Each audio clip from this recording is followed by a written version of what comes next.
Well, hello everyone, and welcome to episode 13 of The Eagle's Nest, the audio retelling of Charlie Suprasinski's great book, Soaring with the Eagles, the Copper Peak Story, which explains and talks about the growth of ski jumping as a sport in the Western UP and throughout the Midwest. We are in the time period now of 1950 to 1956. Well, what's going on in 1950? Well, the Korean War had started. We thought we were done with war, but all of a sudden, a lot of people who thought they were going to be done with it discovered that the Chinese had another idea about it. General MacArthur in 1951 got fired by President Harry Truman because he wanted to invade China. So things were looking about the same in the Western UP. Everybody who had been dislocated by the war was either back on the Gogebic Range or down in the major industrial areas. The demand for iron ore had dropped off after the war had ended, but was picking up again because of the Korean War. 1951 was the year of Olympic tryouts. The Gogebic Range Ski Club had tentatively set February 11th as the Wolverine Hill tournament date, but later changed it to March 4th so as not to conflict with the national championship in Brattleboro, Vermont. Several ironwood skiers were eligible for the national competition and the Olympic trials set for Iron Mountain the weekend of February 24th and 25th. The Central U.S. Ski Association Jumping Championships were held at Chicago Norge on January 20th and 21st, where ironwood skiers fared much better. The sports headline to the Daily Globe on Monday, January 22nd of 51 said, Don Packmeyer wins Central Class B ski crown. Also at the Centrals, Brother Clem placed 5th and Mike Andraschi captured 9th. It was a good day for ironwood skiers. Capturing the B title automatically moved Don Packmeyer into Class A. On Sunday, February 4th, 1951, Don Packmeyer continued his winning ways with a first-place finish in Duluth. Over in Caspian, Bob Carley took first in Class A, and Ken Anderson also took first in the senior class.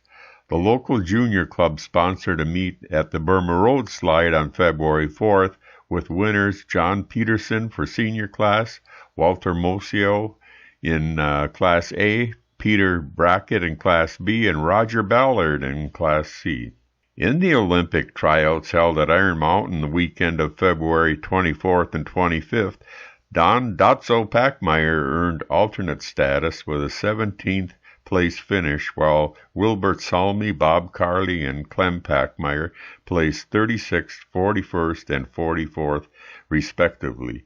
So, once again, Ironwood had another Olympian ski jumper. Now there were 2 Olympian skiers from Ironwood, Ted Zabriskie in 1940 and Don Packmeyer in 1952. The Iron Mountains Club had planned to hold a meet on March 4th to give those riders who did not qualify for the Olympic trials the opportunity to ski Pine Mountain. Since this conflicted with the Wolverine Hill meet set for the same day, the Iron Mountain Club acquiesced to Ironwood and canceled their meet. They did, however, provide 2 trophies to be awarded at Ironwood for the most graceful rider and long-standing jump. The results of the Ironwood tournament were somewhat of a surprise, as told in the Daily Globe on Monday, March 5th, 1951. The headline read, Young man of 19 thrills ski fans at Wolverine Hill. Twice soaring through the air with bird-like beauty, young Johnny Bednaris of Iron Mountain captured Class A and the most graceful honors of the 13th annual Gogebic Range Ski Club meet Sunday afternoon at Wolverine Hill.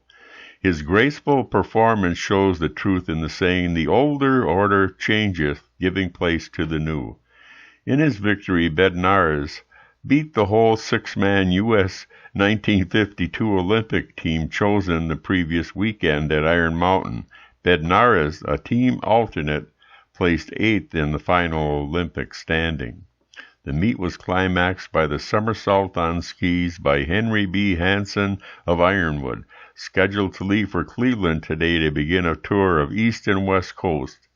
Hansen spanned 167 feet in his somersault. Well, 1952 and Ted Sebersky was still competing. The ranks of the active jumping members of the Gogebic Range Ski Club were thinning. Only Ted Sebersky, nearly age 43, remained competitive from the pre-World War II group of ski jumpers.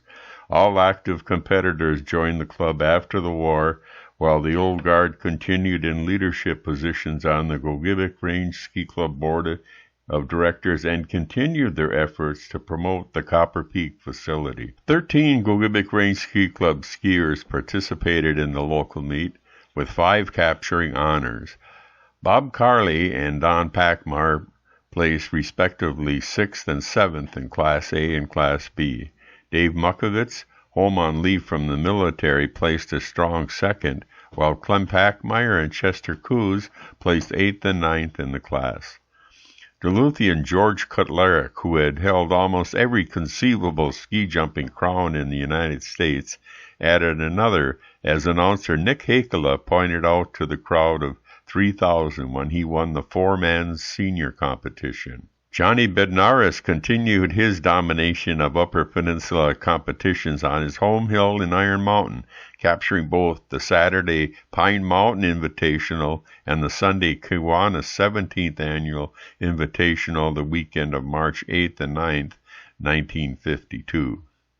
Conditions were not ideal, and any hope of breaking the 300-foot barrier vanished under the unusual conditions of the day. 1953, interest in recreational skiing is on the upswing. For nearly 50 years, ski jumping had dominated winter sports on the Gogebic Range. The downhill facility at Mount Zion, first developed in the late 1930s as part of a WPA project, was attracting more recreational skiers every year. Whereas ski jumping required a sense of daring, downhill skiing could be learned by nearly anyone interested enough to try the sport.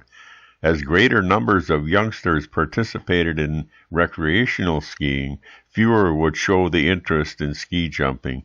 It was, after all, much easier to get to the top of the hill again via a rope tow than to hike it, as was required by every ski jumping facility. Meanwhile, the Gogebic Range Ski Club members were preparing the Wolverine Slide for its annual meet, tentatively set for mid-February. The Junior Club was organizing, and elected officers, which included Roger Ballard for president, Paul Hagstrom, vice president, Jack Koivisto, secretary, Franz Luma, treasurer, Bill Baudette, hill captain, Gordon Penrose, co-hill captain, and Roger Sinkelma, sergeant-at-arms.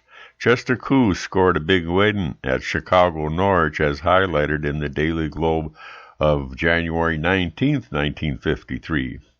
Chet Coos of Ironwood wins Class B title at the Norwich meet. Checo has been drafted into the military after the outbreak of hostilities in Korea in June of 1950. He was part of a Special Forces unit serving in Wisconsin. The military, upon finding out that he had a talent as a ski jumper, assigned him to the unit, providing him the opportunity to practice and compete in his sport, thus avoiding the brutal conflict on the Korean Peninsula. While in the military, Checo had some of the best performances of his ski jumping career. On Sunday, January 24, 1953, the Gogebic Range Ski Club sent jumpers to compete at Wausau and Bush Lake in Minneapolis. At Wausau, in Class A, Bob Carley placed first and was judged the most graceful rider of the meet, while Don Packmeyer placed second. In Class C, James Soika placed third. Over in Minneapolis, Clem Packmeyer placed first in Class B. Clem Packmeyer was declared the Central B champion skier. Previously, he had lost out to Norman Paul of Ishpeming by 1/10 of a point. The revision gave Packmeyer the championship in Class B by 9/10 of a point.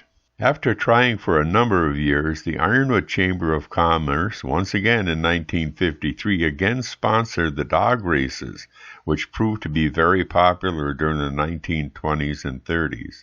The event was held on Saturday, February 14th, 1953, and was staged on Suffolk Street in downtown Ironwood. The Junior Club sponsored an invitational meet at the Burma Road Slide on February 22, 1953, with skiers from Duluth, Ishpeming, Iron Mountain, and Marquette, Caspian, and Ironwood participating. Local skiers captured 6 of the 12 places in the meet, with first being won by Roger Ballard in Class 2, Bill Baudette in Class 3, and Paul Weimery in Class 4. In 1953, the Gogebic Range Ski Club showed for the first time a film entitled Ski Flying in its efforts to sell the Chippewa Hill Ski Flying Hill project to the public. The Ironwood Club sent 4 of its top skiers to the North American Championship at Iron Mountain on March 1st of 53, Don Packmeyer and Clem Packmeyer, Bob Carley, and Chester Coos. 1953 had the Wolverine meet cut short. The 16th annual tournament, set for March 15th of 53, fell victim to adverse weather conditions.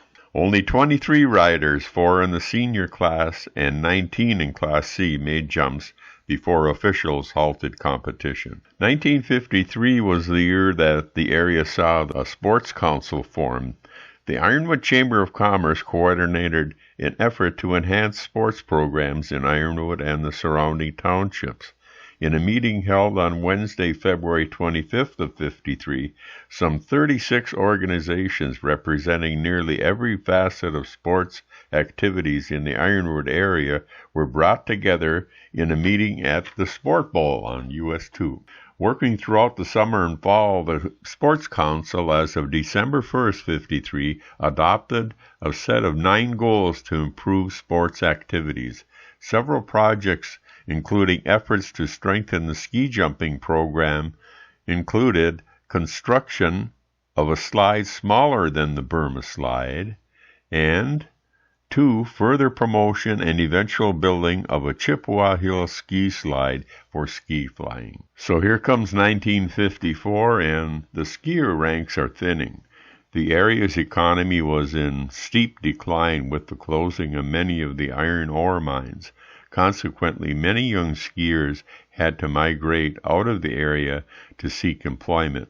Only Ted Sibursky of the returning World War II veteran ski jumpers was active, and the number of new skiers entering the sport from the Gogebic Range after World War II were fewer in number. Many young men who had been drafted for the Korean conflict and removed from the skier rolls never returned. The old guard, which comprised the majority of the Gogebic Range Ski Club board, was busy with the Copper Peak project. Thus, there were only 3 meets in which local skiers competed. At the Fond du Lac Hill in Duluth, 1954, Don Packmeyer placed second. Then the 16th annual tournament at Wolverine Hill was held the following weekend under melting, slushy conditions. Many of the top riders in the Midwest were competing at the national championship that same weekend, so that diminished the quality of the field. Slow in-run speeds limited the longest standing jump of the day to a pale 176 feet. Iron Mountain skiers dominated the meet. Locals Don Packmeyer placed 3rd and Bob Carley placed 5th in Class A. Chester Coos placed 3rd in Class B, while Mike Andraschi finished out of the top 10. The meet might be remembered because of the spectacular fall of Warren Gilbertson of the local club. Other skiers had trouble navigating the sticky conditions, but no injuries were recorded. The last meet of the 54 season in which locals participated was the Invitational Tournament at Iron Mountain on February 27th. The best efforts in Class A was Don Packmeyer's 16th place. Chester Coos' 5th place in Class B was more notable. Others who participated were Bob Carley, Wilbert Salmi, and James Soika. 1955 came along and a legend retired. Ironwood scheduled a mid-February date of February 13th, 1955 for its annual tournament. 12 members of the Gogebic Range Ski Club in a field of 61 competitors were registered to compete in the 17th annual event, including several newcomers. One iconic member of the club was notably absent. One familiar figure will be missing, however, in that meet, and that was Ted Zabriskie, as the Globe said in their article. One of the greatest riders developed here reports that he will be forced to miss the first tournament in my life because of a recurrence of a knee injury he sustained while jumping in the East Coast in 1936. In that 1936 accident, he broke a cartilage in his knee, and he says the injury had been bothering him since last summer. Zabriskie, who says he has been ski riding for 40 years, is still planning to ride again. Maybe I'll be back next year, said Zabriskie. Should be noted that Ted Zabriskie was the greatest ski jumper developed on the Gogebic Range. He owned more hill records and won more meets than any other local skier. The year 1955 would have been his last season that Ted planned to compete for the Gogebic Range Ski Club. He was age 45 at the time, and other than his initial mishap, it was the first time he missed a competition due to an injury. Since Ted reclaimed his amateur status in the late 1930s, he never competed in any class other than Class A. His success as a ski jumper is legendary. He was noted as a strong, stylish jumper, and on a number of occasions earned a perfect 20 style points, a rare award of the judges. In 1956, the Gogebic Range Ski Club charter members were honored. The club had been in existence for 20 years and wanted to pay tribute to its hard-working, dedicated members. At the annual meeting of the Gogebic Range Ski Club on Saturday, April 14, 1956, 11 gold service medals were awarded to the charter members and 10 silver service award medals were awarded to members with 10 or more years of service to the club. The charter members included Tony Osterman, Nick Hakela, Earl Minkin, Ewald Johnson, Walter Wick, Ted Zabriskie, Wayno Weimery, Leo Kuklinski, Wayno Celine, John Osterman, and Leo Minkin. Members receiving the silver awards included Laurie Weimery, Bob Carley, Mike Andraschi, Joe Lenitz, Matt Lintonen, Dave Mukovitz, Adolf Eriksson, Norman Holm, Max Soika, and James Soika. Everyone agreed that was a very well-deserved honor to some very hard-working ski jumpers. And can you believe it? We're out of time for this episode of The Eagle's Nest. Join us again for the next episode of The Eagle's Nest. You can see and hear us on YouTube. Just to use the search terms Copper Peak Eagle's Nest. Or you can visit our streaming site by using search engines like Google or Yahoo on your phone or computer and search Copper Peak. Episodes start on the half an hour on our streaming site. We're also on Copper Peak Radio 102.1 FM at 6:08 a.m. and p.m. and 11:08 a.m. and p.m. if you're in the area. Charlie's book, Soaring with the Eagles, is available at the Depot and the Downtown Art Place in downtown Ironwood. This is your narrator, Dan McManman, saying thank you for joining us, and keep thinking Copper Peak. Bye now.